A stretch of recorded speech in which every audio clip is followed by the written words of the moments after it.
لوگوں نے نقل کی ہے اور اس پر علماء نے کام کیا ہے اور اس کے احکامات مرتب کیے ہیں کہ بھائی یہ ٹھیک ہے کہ یہ ٹھیک نہیں ہے. تو روایت ضعیف ہے، نہ صرف ضعیف ہے بلکہ منقطع روایت ہے. جس صحابی سے، جس شخص نے، راوی نے یہ روایت کی ہے، ان کا اتصال، ان کی ملاقات، ان کا تعلق ہی ثابت نہیں ہے. تو منقطع اور پھر اس کی جو چین ہے اس میں ضعیف راوی بھی آتے ہیں. یہ تو ہوگی روایت کی تحقیق کی بات، علم کی پس منظر میں. اب آئیے روایت پہ. کیا رسول اللہ صلی اللہ علیہ وسلم نے ایک دن لوگوں کو جمع کیا اور جمع کر کے کہا کہ لوگوں، میں تمہیں مستقبل میں مال کے بارے میں ایک نصیحت، ایک وصیت کر کے دنیا سے رخصت ہو رہا ہوں. یاد رکھو قیامت تک مال کی تعریف کیا ہے یہ میں متعین کرتا ہوں، اور درہم اور دینار کے علاوہ کوئی چیز انسانوں کے لیے نفع بخش نہیں ہو سکتی. صرف درہم اور دینار ہیں جس کو میں نے کرنسی کے طور پہ مقرر کر دیا ہے. اگر ساتمان صلی اللہ علیہ وسلم کے یہ الفاظ ہوتے، اگرچہ یہ امہات میں نہ آئے ہوتے، اگرچہ یہ ضعیف راویوں سے آئے ہوتے، اگرچہ سلسلہ سند میں اتصال ثابت نہ ہوتا، تب بھی ہمارے لیے بڑے غور طلب تھے. اور جب ہم ان پہ غور کرتے تو بہت سارے اصولی سوالات ہمارے سامنے پیدا ہوتے کہ اچھا، اللہ کے پیغمبر نے اگر یہ بات کہی ہے تو اس کا پس منظر کیا ہے، یہ قرآن مجید کی کس اصل پہ مبنی ہے، کیوں دین نے یہ حکم دیا ہے، اس کی حکمت کیا ہے، اس کا پس منظر کیا ہے، اس کی غرض و غایت کیا ہے. کیونکہ دین کا کوئی بھی حکم وہ الٹپ نہیں ہو سکتا، وہ اپنے مقصد سے متعلق ہو کے لوگوں کے پاس جاتا ہے. دین آیا ہے مجھے اللہ کے حضور میں جواب دہی کا ایک سرنامہ دینے، وہ سرنامہ ہر جگہ پر میری زندگی کے جو اخلاقی معیارات ہیں ان سے متعلق ہوگا. حلت و حرمت کی کہیں پہ بات ہوگی تو قرآن مجید نے حلت و حرمت کے پیمانے مقرر کر دی، اس پس منظر میں اس کو دیکھا جائے گا. تو روایت قابل التفات بنتی ہے، بنے گی، اور اگر اس پس منظر سے اگر کوئی بات اس طرح سے نقل ہو تو زیادہ بنے گی. لیکن کبھی ہم نے اس روایت کو کھول کے پڑھنے کی زحمت نہیں کی. میں نے دیکھا بڑے بڑے مفتی حضرات اس کو اس طرح سے بیان کر رہے تھے کہ جیسے اللہ کے پیغمبر فیصلہ کر کے گئے درہم اور دینار کے علاوہ کوئی چیز مال نہیں بن سکتی. یہ روایت مسند احمد میں بھی ہے اور مسند شامیین میں بھی ہے، طبرانی کی، آپ اس کو بھی کھول کے پڑھ لیں. وہاں پر جو پس منظر ہے، جو واقعہ ہے، جو بات ہے، وہ سرے سے مختلف ہے. یعنی نہ اس میں کہیں مال کی تعریف زیر بحث ہے، نہ کوئی درہم دینار کی ابدی حیثیت زیر بحث ہے، نہ یہ بتانا مقصود ہے کہ اس کے علاوہ کوئی چیز ہوگی تو وہ مال نہیں بن سکتی. ایک صحابی ہیں مقدام رضی اللہ تعالیٰ عنہ، ان کی ایک باندھی ہے، اس باندھی نے کچھ بکریاں پال رکھی ہیں، ان کا وہ دودھ بیچتی ہے، وہ دودھ بیچ کے جو رقم آتی ہے وہ سیدنا مقدام اس سے لے لیتے ہیں. یہ چیز ایک دوسرے شخص کے سامنے آتی ہے تو وہ مقدام رضی اللہ تعالیٰ عنہ سے مکالمہ کر رہے ہیں، گفتگو کر رہے ہیں. یہ روایت کے اندر ثبت ہے، یعنی اس میں کوئی چیز ایسی نہیں ہے کہ کوئی میں اپنے تخیل سے پیدا کر رہا ہوں، یہ روایت میں ثبت ہے. وہ مقدام رضی اللہ تعالیٰ عنہ کو یہ کہتے ہیں کہ آپ وہ مال لے لیتے ہیں جو مال آپ نے محنت کر کے کمائی، یہ تو باندھی کا حق تھا، وہ دودھ بیچتی ہے. تو انہوں نے اس کے جواب میں کیا کہا، انہوں نے جو بات جواب میں کہی وہ یہ تھی کہ بھائی یہ مال میری ضرورت ہے، یعنی باندھی چونکہ میری ہے اور اگر وہ میرے تصرف میں ہے اور کام کر رہی ہے تو میرا اس سے مال لینا کوئی غلط کام نہیں ہے. اس کی وہ دلیل آگے بیان کرتے ہیں اپنے فہم کی حد تک کہ رسالت مآب صلی اللہ علیہ وسلم نے فرمایا تھا کہ بھائی یہ قریبی زمانوں میں یہی ہوگا کہ لوگوں کا کام نہیں چلے گا درہم دینار کے بغیر، یعنی دنیا کے معاملات نہیں چل سکتے درہم دینار کے بغیر. تو وہ مقدام رضی اللہ تعالیٰ بتانا چاہ رہے ہیں کہ بھئی مال کے بغیر زندگی نہیں گزر سکتی، یہ درہم دینار ہوں گے تو کچھ میرا گزارا ہوگا نا، اور اگر میں اس سے لے رہا ہوں تو کوئی زیادتی کا کام نہیں کر رہا، میری باندھی ہے وہ. تو یہ چیز ہے جو روایت میں زیر بحث ہے کہ ایک زمانہ ایسا بھی آئے گا. رسالت مآب صلی اللہ علیہ وسلم وہ اس پس منظر میں یہ بات کر رہے ہیں کہ اللہ کے پیغمبر نے بتایا تھا کہ بھائی ایسا نہیں ہوگا کہ آپ درہم دینار کے بغیر زندگی گزار لیں. تو زمانوں میں حالات آتے رہتے ہیں ایسے کہ آپ کا درہم دینار کے بغیر گزارا نہیں ہو، کوئی چیز فائدہ نہیں پہنچائے گی. یعنی زندگی کی آسائشیں، سہولیات، آپ کی مالی آسودگی، فراوانی، اس سب کے لیے مال چاہیے ہوتا ہے. تو میں جو اپنی باندھی کے دودھ کے بیچنے کی رقم اس سے لے رہا ہوں تو یہ کوئی غلط کام نہیں کر رہا، اس سے میں زندگی گزر بسر کرتا ہوں. یہ چیز ہے جو روایت میں زیر بحث ہے. نہ کوئی راوی کے حاشیہ خیال میں کوئی مال کی تعریف، نہ بیان کرنے والے کے کوئی گمان میں کہ اس کے ذریعے سے کوئی چیز ہم برآمد کر لیں گے. یہ ہماری بڑی بدقسمتی ہے. اور بالخصوص جو ہمارے ہاں قانونی ذہن پیدا ہوا، اس نے چونکہ اسٹیٹ لا بھی بنانا تھا، یعنی ہمارے ہاں جو فقہا تھے انہوں نے ملکی قانون بھی بنانا تھا. ملکی قانون سے مراد کہ جیسے آپ روزمرہ دیکھتے ہیں نا، انشورنس کے قوانین ہیں، ٹیکسیشن کے قوانین ہیں، یہ روڈ پہ جو چالان ہوتا ہے اس کے قوانین ہیں، اور وہ دینی پس منظر رکھتے تھے، دینی علوم کی کونوٹیشن رکھتے تھے، اور ان کے ہاں ایک تہذیبی اثر بھی تھا اس دینی روایت کا. تو اس سے انہوں نے اشارات پا کر بہت ساری گفتگو میں کلام کیا ہے. یعنی ان کا جو قانونی ذہن جب کوئی بن جاتا ہے تو وہ پھر ادنیٰ مماثلت تلاش کرتا ہے. اس کی ایک اور میں آپ کو مثال دیتا ہوں، ایک سادہ سی مثال جس سے آپ کو نوعیت معاملہ سمجھنے میں مدد ملے گی. مثلا کیا آپ بغیر وضو کے قرآن مجید کو ہاتھ لگا سکتے ہیں؟ اب آپ میرے پاس یہ سوال لے کر آئیں، کسی عالم کے پاس سوال لے کر آئیں، تو وہ سب سے پہلے اس چیز کی تعین کرے گا کہ یہ ایک دینی سوال ہے یا یہ ایک روزمرہ کی دنیا کے معاملات سے متعلق سوال ہے. اگر دینی سوال ہے، یعنی اس میں آپ نے کوئی اللہ کے رسول کا حکم بیان کرنا ہے کہ قرآن مجید کو آپ ہاتھ نہیں لگا سکتے بغیر وضو کے، تو میں انتخاب کروں گا دینی مصدر کا. اور اگر یہ کوئی تہذیبی سوال ہے، کوئی اخلاقی سوال ہے، کوئی تحفظ ذاتی سوال ہے، تو میں اس میں عرف، معاشرت، تہذیب، عقل، خرد اس کے اوپر جاؤں گا کہ کہوں گا بھائی کہ اس کو ذرا وضو کر کے کر لو تو برکت کا کام ہوگا، اچھی بات ہے ہاتھ پہ کوئی مٹی میل نہ لگی ہو، اللہ کا کلام پڑھنے، ماخذ کا درست انتخاب کروں گا. ہمارے فقہا کیا کرتے ہیں، وہ سب سے پہلے یہ دیکھتے ہیں کہ اس موضوع سے متعلق کہیں کوئی اشارے میں بات ہوئی ہے. اگر بات ہوئی ہے تو ہم وہاں جا کر اس بات کا کیا کانٹیکسٹ ہے، کیا سیاق و سباق ہے، کیا پس منظر ہے، اس سے قطع نظر ایک حکم ہے جو دینی طور پہ برآمد کر کے لوگوں تک پہنچا دیں گے اللہ نے اس بارے میں یہ فیصلہ کر دیا. تو آپ اگر فقہ کی کتاب کھولیں اور اس میں اس بحث کو پڑھیں کہ بھئی کیا آپ بے وضو قرآن مجید کو ہاتھ لگا سکتے ہیں، تو اس کے لیے وہ قرآن مجید کی ایک آیت سے استدلال کرتے ہیں، اور وہ کیا ہے، لا یمسون الا المطہرون، کہ بھئی یہ تو قرآن مجید نے کہہ دیا کہ اس کو صرف مطہر لوگ ہی ہاتھ لگا سکتے ہیں، لہٰذا تم اگر مطہر نہیں ہو، تم اگر طاہر نہیں ہو، تم نے اگر وضو نہیں کیا تو پھر تم ہاتھ نہیں لگا سکتے. اب اس آیت کو پڑھیں، اس پس منظر میں جائیں، تو وہاں سرے سے یہ چیز ہی زیر بحث نہیں ہے کہ قرآن مجید کو وضو کر کے ہاتھ سے پکڑنا ہے کہ بغیر وضو کے پکڑنا ہے. وہ پس منظر میں بات یہ زیر بحث ہے کہ لوگ اعتراض کر رہے ہیں کہ بھئی یہ جو قرآن مجید تمہارے پاس اتر کے آ رہا ہے یہ تو لوگوں نے لکھا ہوا ہے، اس کو تو شیاطین اچک لیتے ہیں، یہ تو وہ کلام ہی نہیں ہے جو خدا کی نسبت سے تم بیان کر رہے ہو. اس کے پس منظر میں قرآن مجید نے کہا کہ اس کو ہم اتنی حفاظت سے، اتنی محافظت سے، اتنے اہتمام سے نازل کرتے ہیں کہ قریب کوئی بھٹکے تو شہاب ثاقب مار دیتے ہیں، کوئی جن اچک لے اس کی ہمت نہیں ہے، اور اس کو تو پاک باز ستودہ صفات لوگ لے کے آتے ہیں.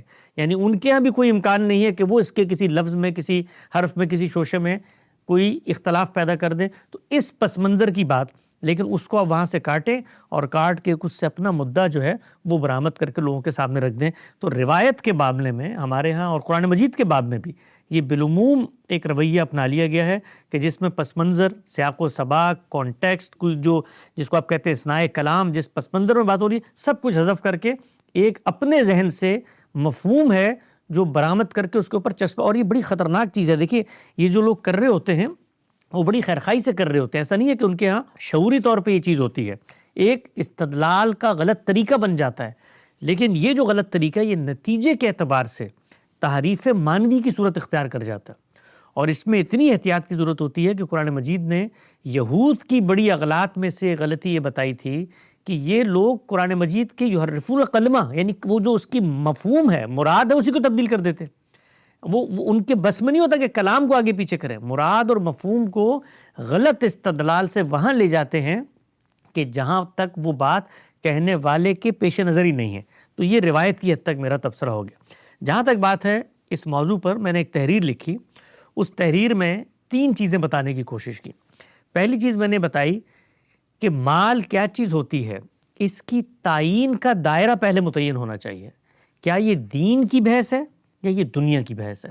اگر یہ دین کی بحث ہے تو پھر ہمیں دینی ماخذ سے اس کے ثبوت و استدلال پر دنیا کو آگاہ کرنا ہے. یعنی پھر کیا چیز زیر بحث آئے گی؟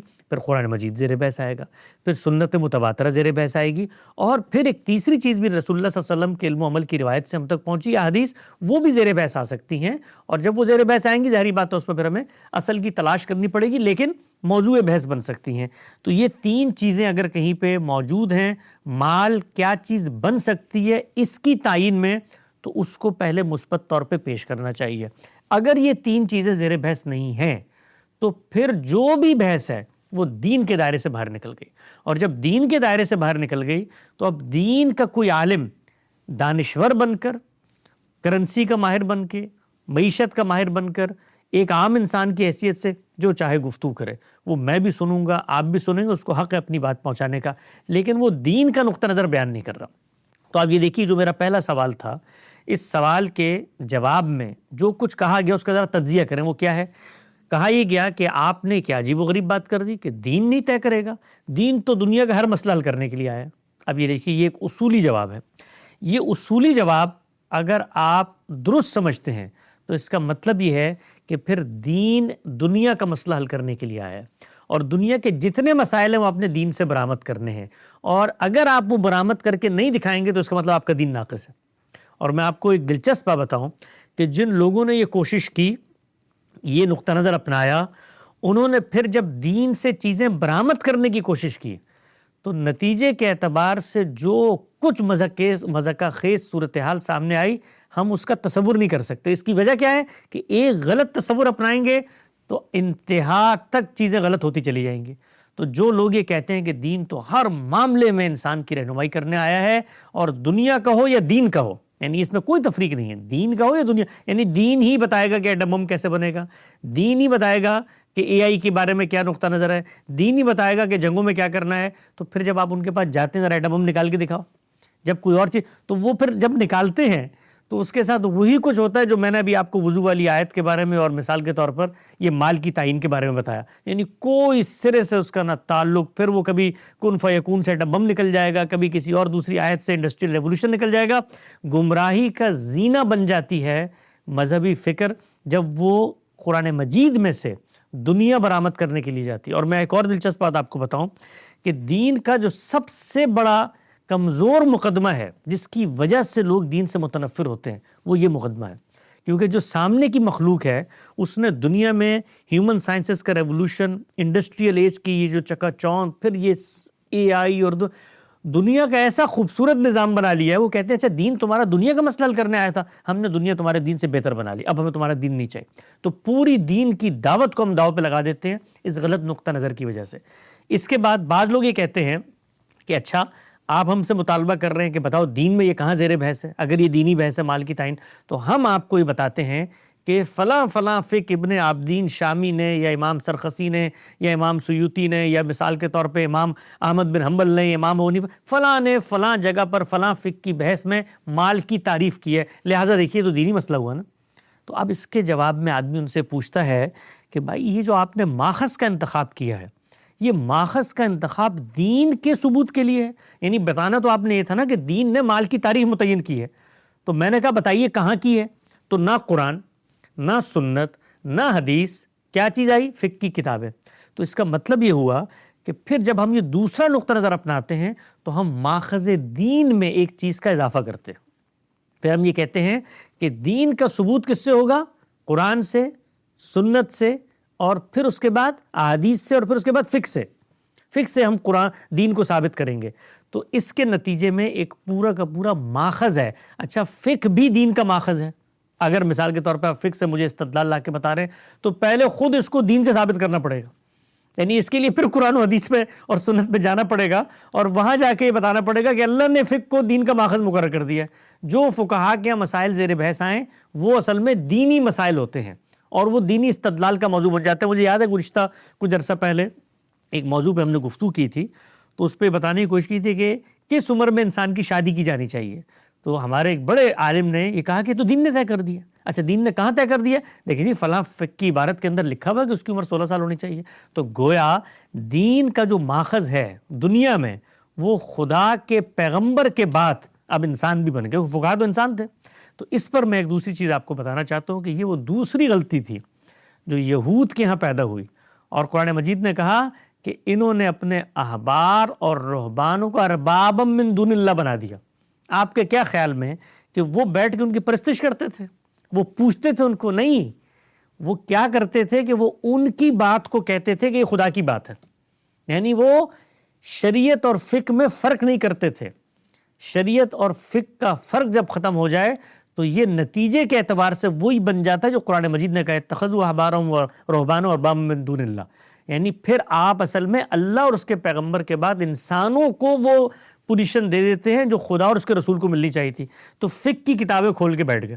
اب فقہ کی کتابیں جب کھول کے بیٹھے تو اب ان کتابوں میں جو چیزیں زیر بحث ہیں اس سے وہ مال کی تعریف تعین کرنے کی کوشش کر رہے ہیں۔ اچھا ان کتابوں میں جائیں، اس کو ان کے کانٹیکس میں سمجھیں، تو وہ بھی یہ بات نہیں کر رہے جو اس سے ہمارے آج کل کے علماء حضرات اخذ کر رہے ہیں۔ یعنی ان کے ہاں بھی کچھ خرد افروزی، کچھ بصیرت، کچھ فہم، کچھ تدبر، کچھ ثقافت تھی کہ بھائی یہ کام ہمارے کرنے کا ہے، یعنی ہم طے کریں گے کہ کرنسی کیا ہوتی ہے۔ یہ دین کی بحث ہی نہیں ہے، یہ تو دنیا کے تعاملات سے وجود پذیر ہونے والی بحث ہے۔ یہ تو بالکل ایسا ہی ہے کہ دین نے پہلے دن آ کے کہا ہو کہ اس چیز کو مال بناؤ، ہر آدمی جانتا ہے ایسا نہیں ہوا۔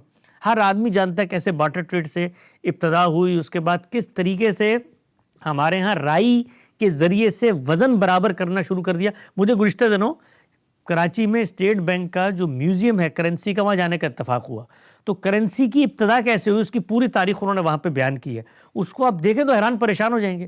یعنی سب سے پہلے برابر سطح کے موازنے کی چیزیں کی تعین ہوئی ہے، اور پھر جب مجھے پتہ چل گیا کہ یہ میرے پاس اتنا وزن ہے، آپ کے پاس اتنا وزن ہے، اس سے پھر دانے بننے شروع ہوئے ہیں، اس سے پھر وزن کا تصور آیا ہے۔ وہ وزن کا تصور پھر دھاتوں میں ڈلا ہے۔ وہ دھاتوں نے اپنی قدر و قیمت پیدا کی ہے زمانے کے مرور سے، کہ وہ فیڈ نہیں ہوتی، وہ ختم نہیں ہوتی، اور اس کے ذریعے سے مبادلے کی قیمت انہوں نے اپنے اندر پیدا کر لی ہے۔ مطلب کیا فرق ہے پلاسٹک میں اور کیا فرق ہے سونے میں؟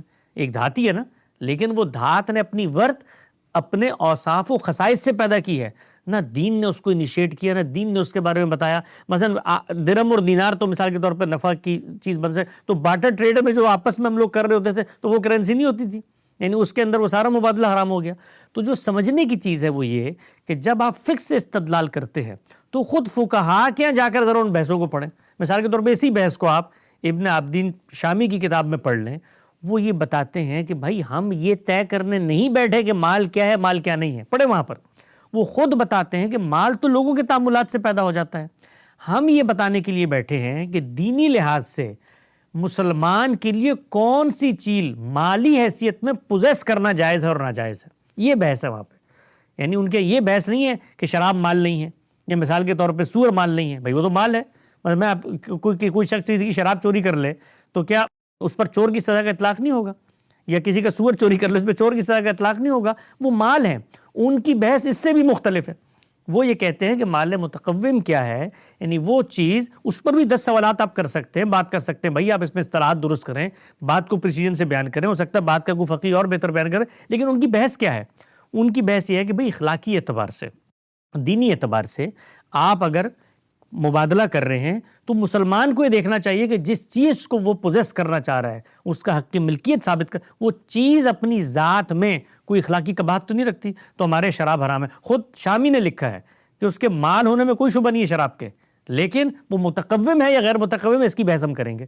تو یہ حق تو ہر انسان کو ہے، یہ مجھے بھی ہے، آپ کو بھی ہے، میں اپنے بچے کو بتاؤں گا، 10 لوگوں کو چیزیں ان تک پہنچاؤں گا، اور کبھی کبھی اس میں احتیاط کی بات ہوگی، نصیحت کی بات ہوگی، اس میں حلت و حرمت کے سرے سے کوئی سوال ہی نہیں ہوگا۔ چلے شراب کے بارے میں تو میں کہوں گا کہ بھائی شراب کو خریدنا رکھنا دور کی بات، قریب بھی مت جاؤ، اس کے دور رہو، شرابی لوگوں سے بھی دور رہو، وہاں تک نصیحت کروں گا سد ذریعہ کے اصول پہ۔ اور کہیں مجھے لگے کوئی پونزی اسکیم ہے، کوئی مثال کے طور پہ لوگ کسی کو دھوکہ دے رہے ہیں، کوئی اس طرح کے ہمارے بانڈز بن جاتے ہیں، تو میں ان کو روکوں گا، اس میں حلت و حرمت کی کیا بات ہے، آگے بڑھیں۔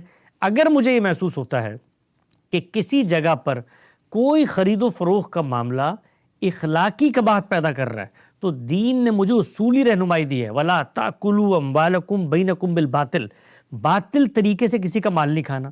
تو میں آگے بڑھ کے کہوں گا یار تم باطل طریقے سے مال کھا رہے ہو، یہ کام ناجائز ہے باطل طریقے سے مال کھانا۔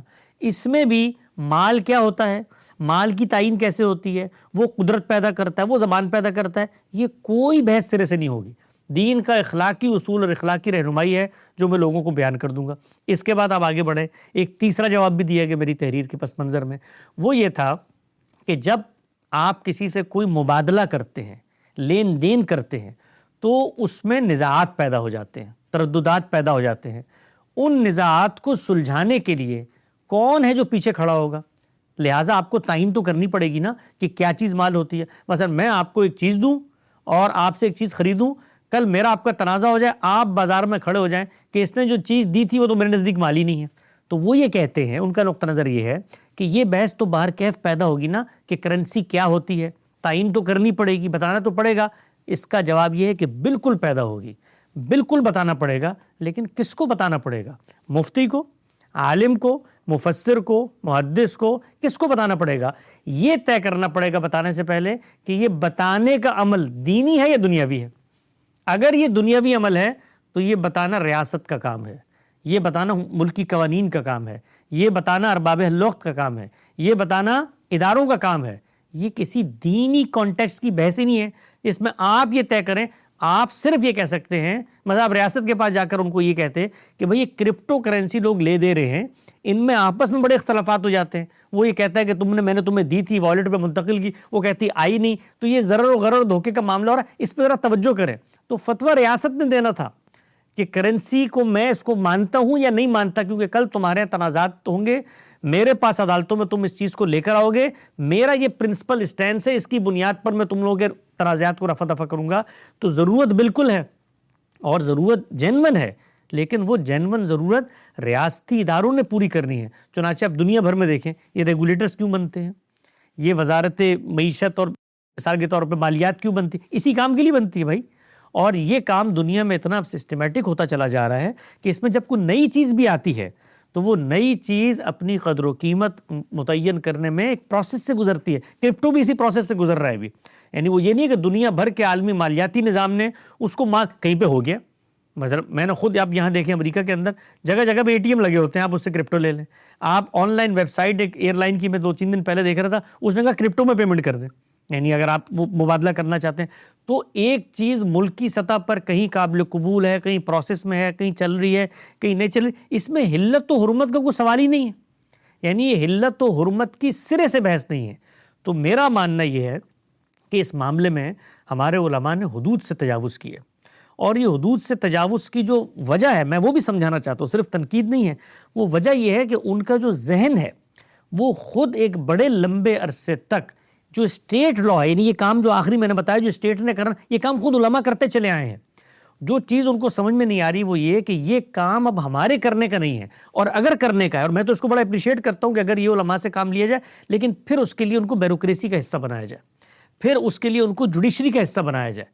وہ وہاں پر جائیں اور سیکولر کا لفظ یہاں پر کوئی کونیٹیشن میں استعمال نہیں کرنا. بتانا یہ مقصود ہے کہ دینی بحث نہیں ہے, دنیا کی بحث ہے. تو پھر اس پس منظر میں چیزوں کا وہ فیصلہ کریں.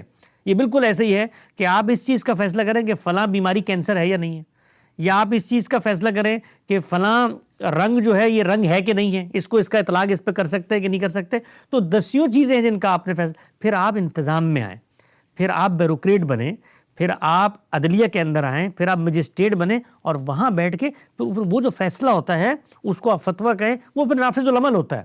تو اتنا ڈائلما ہے ہماری سوسائٹی میں کہ ہم بیٹھ کے فتوے دے دیتے ہیں, اور عام مسلمان جن کو یہ فرق نہیں پتا, اس چیز کا فرق نہیں پڑتا کہ بھائی یہ کسی عالم کی ایک ذاتی رائے ہے, وہ رائے اس نے جس ماخذ کا انتخاب کر کے دی ہے فقہ کا, وہ دین کا ماخذ نہیں ہے. جو اس کی بنائے استدلال ہے وہ کوئی علم و عقل کے مسلمات پر مبنی نہیں ہے, پس منظر کی بات کاٹ کے اس کو یہاں سے وہاں سے نکال کے پھر اس کے بعد جس تعین میں وہ پڑ گیا ہے یہ اس کے کرنے کا کام نہیں ہے, اس کا حق استقرار اس کے پاس نہیں ہے. تو اس پس منظر میں مجھے لگتا ہے کہ یہ صرف ایک کرپٹو کا مسئلہ نہیں ہے, یہ آپ کو روزمرہ مسائل پیش آتے ہیں. یہ آپ مثال کے طور پر پچھلے دنوں ڈونر ملک کے بارے میں بات ہوئی, تو اس طرح فقہ کی کتابیں آپ کھول لیں گے اور پورا کا پورا ہمارا جو دینی فکر, مذہبی فکر ہے, اس کے ارریلیونٹ ہونے کی وجہ یہ چیز بن رہی ہے.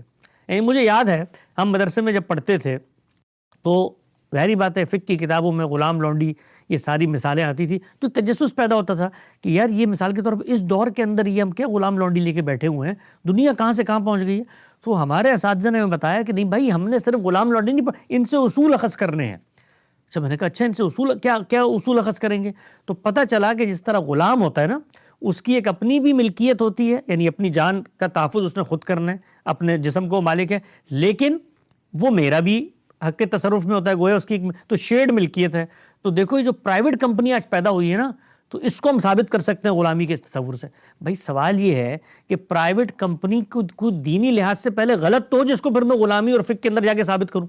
یعنی مجھے ضرورت کیا پڑی کہ میں پوری دنیا کے اندر جو مختلف مالی معاملات ہو رہے ہیں اس کو ایک خاص دور کی فقہ کی میزان پہ رکھ کے ثابت کروں.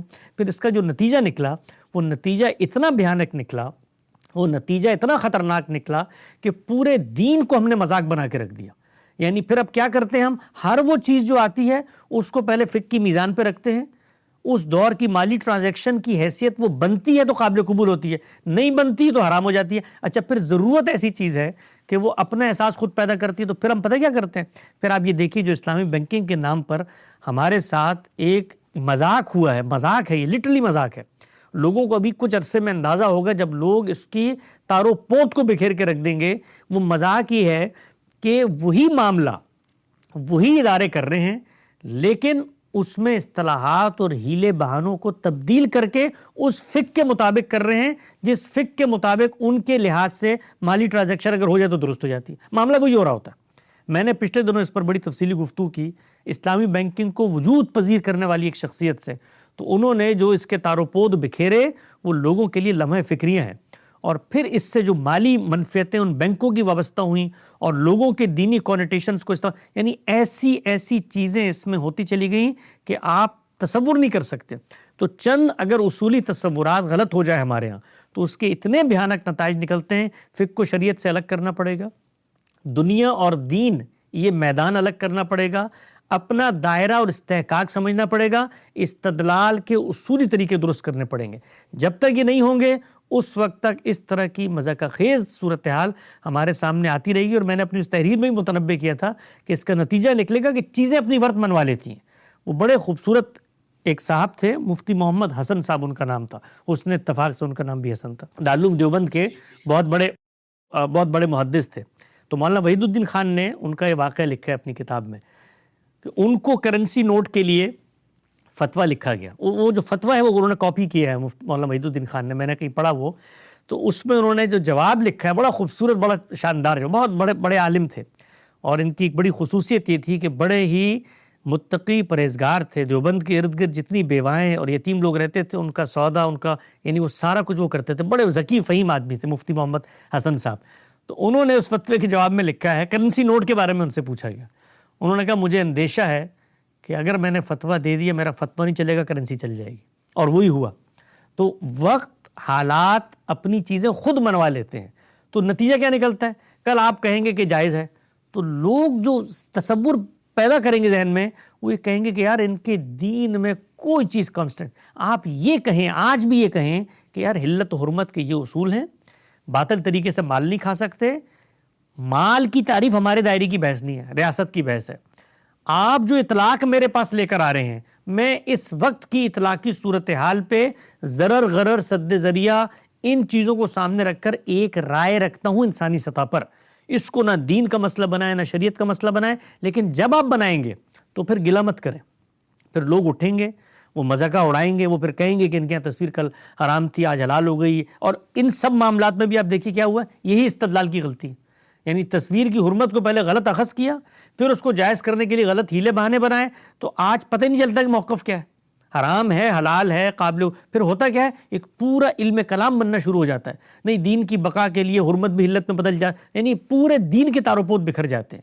تو فکر فراہی کی جو سب سے بڑی کنٹریبیوشن ہے وہ یہی ہے کہ چیزوں کو ان کی صحیح پلیسمنٹ میں اس نے رکھا ہے, اصل کو اصل کی جگہ پہ رکھا ہے, شر و وضاحت کو شر و وضاحت کی جگہ پہ رکھا ہے. اس شر و وضاحت سے جو فہم ڈیولپ ہوتا ہے اس سے استنباط کر کے اصول اخذ کر کے مماثل صورتحال پہ اس کا اطلاق کرتے اس کو انسانی جگہ پہ رکھا ہے. فقہ کو شریعت سے الگ کیا, حدیث کو سنت سے الگ کیا. قرآن مجید کو سمجھنے کے لیے مسلمات عقل اور علم پر مبنی اصول متعین کے لفظ ہے, جملے کی تالیف ہے, سیاق کلام ہے. تو اسی سے اصل میں دین کی وہ اصل حیثیت ہے, وہ اصل نوعیت ہے جو بحال ہوتی ہے. اور میرے خیال سے یہ جو مثالیں سامنے آتی ہیں اطلاع کی, یہ بڑا اہم کام کرتی ہیں. یہ مناہج کی جو غلطی ہے, کیونکہ منہج کو آپ فلسفے کی سطح پر جا کر سمجھائیں کبھی قابل فہم نہیں ہوتا, لیکن نتیجے کے اعتبار سے بہت ساری چیزوں کا کھرا کھوٹا واضح ہو جاتا ہے. کرپٹو کے معاملے میں ہمارے ہاں روایتی علم کے اندر استدلال کے جو اسکام ہیں وہ 2 اور 2 4 کی طرح واضح ہو گیا. جی بہت شکریہ حسن بھائی, بہت تفصیل کے ساتھ آپ نے اس موضوع پر ہماری رہنمائی فرمائی, جزاکم اللہ خیرہ.